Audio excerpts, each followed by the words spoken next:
Guys सुबह सुबह मारुति नंदन मुझसे बोलने लगे क्या दिक्कत है, साथ में अपने पापा को बुला लाया। उसके पापा मुझे हड़काने लगे।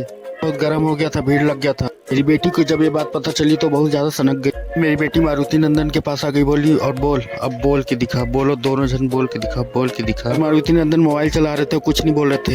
फिर मेरी बेटी मारुति नंदन के ऊपर चढ़ गई, बोली दे दनादन, दे दनादन, दे दनादन, दे दनादन। मारुति नंदन भी बोलने लगे आज मैं तेरे से लड़ने के मूड में नहीं हूँ। मेरी बेटी बोलने लगी बोलना, कल तो बहुत फड़फड़ाता है। फिर चाचा को बोलने लगी आप भी बहुत फड़फड़ा रहे थे। फिर मेरे भाई ने मेरी बेटी को बिस्कुट दिया और माहौल को ठंडा किया। मेरी बेटी ने इन दोनों को खूब भड़काया था, ये दोनों खूब डर गए थे।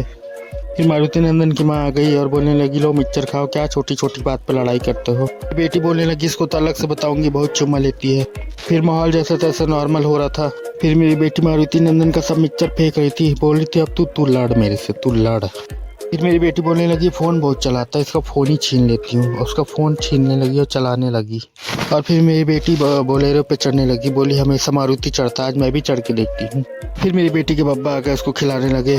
फिर अंदर का माहौल पूरा नॉर्मल हो चुका था। फिर मेरा भाई बोलने लगा ये बड़ा होकर गुंडा बनेगी।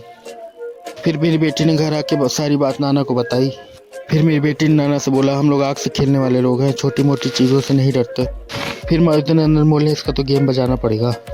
फिर मेरी बेटी भी देखने लगी और बोलने लगी रस्सी जल गया पर बल नहीं गया। वीडियो अच्छी लगी तो लाइक करें।